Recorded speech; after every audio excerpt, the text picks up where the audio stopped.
Ujumbe ambao unaenda kusikiliza ni ujumbe ambao unamhusu General Kabarebe. Nisiongee sana, nataka usikilize jinsi huyu jamaa anavyozungumza, ndugu yetu huyu hapa. Hivi viwelewele. Angalia kama hiki ni kiministri. Ni waziri ambaye hana akili. Waziri ambaye analeta chuki kwa kabila la Wanyarwanda. Hivi hapa wanatafuta, wameona kama dunia yote imewakamatia vikwazo. Sasa anasema acha hivi tugeuze mpango ya kuanza kuua watu, kwa sababu hao watu wa kabila wa Hutu ndio wamesababisha tukamatiwe vikwazo. Lakini hapana, vikwazo wamewakamatia vikwazo kwa sababu ya kwenda kuvamia nchi nyingine ya Kongo na kuua Wakongomani. Na mpaka sasa wakinene wanaua Wakongomani. Goma kila siku maiti. Hapa juzi wameingia kwenye hospitali pale Sebeka Ndosho, wakachukua wakakamata wakateka vijana walikuwa ndani, wanasema ni wanajeshi. Okay, kulikuwa wanajeshi ambao waliumia vitani. Walikuwa pale. Mtu akiumia vitani anakuwa na haki yake ya kutibiwa. Sasa hivi vyote anavifanya ni siozi niko naangalia, hawajui kama satellite zinakuwa ziko na baangalia. Na ndio maana nchi zote wamewakamatia vikwazo. Wamewakamatia vikwazo hata mambo ya silaha. Na hivi hawataongeza kutoa silaha nje na kuzileta wapi na kuziingiza Rwanda. Halitawezekana tena. Na matibabu, dawa ya wanajeshi hakuna.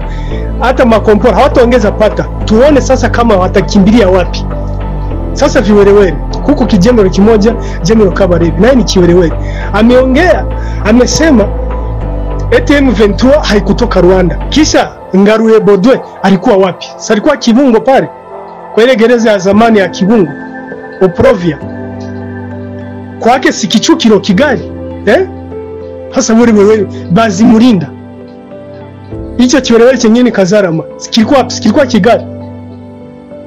Sasa unaona wanaropoka tu buri. Hasa unafikiri kama vinafikiri mkichwa au matope kwenye kulikuwa bongo, wametoa bongo wanatia matope, ndio mnajiuliza. Angalia kama hicho ministry. Ni ministry ya menurumwe ya Rwanda, ya umoja. Lakini hakuna umoja. Yeye mwenyewe sikia maneno anaongea. Maneno ya kuchochea uchuki kwa Wanyarwanda na ukabila ndio wanawajia ndani. Sasa mauaji ilikuwa 94. Hiyo 94 mtu watoto walikuwa hawajazaliwa umoja. Wako wanawastaki makosa ya 94. Na hiyo 94 mauaji iliyotendeka Rwanda kipindi waliwa Rais Juvenal Habyarimana mheshimiwa, Mungu amlaze mahali pema peponi, walisaidiana na Inkotanyi, waliua watu sana. Jeshi la RPA liliua watu, Agata Kanziga, Rando, wengine watu wengi sana waliua mwami ule mfalme mke wa mwami Rosalia Gichanda aliua na special force ilitoka Byumba, walikuwa wanaitwa technicien, ndio walienda wakamuua. Hiyo yote wakasema ni leta ya Sindiku Bao ndio imemuua. Hiyo watu wajinga jinga, nafikiri wanaambia watu wako ni wajinga jinga. Ila Wanyarwanda ambao wako Rwanda kuko wamoja kichwa zao wamejaza, wametoa imbecile wanaweka kwa bongo. Alafu bongo wanatoa wameweka mtoaleti. Ndio maana wakutana wanaongea mambo ya kubafu. Jeshi la Rwanda limeishia Kongo.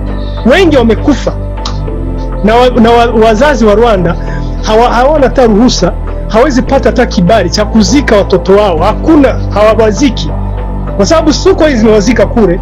Alafu Kigali pale Kanombe hata nani imejaa. Kaburi limejaa.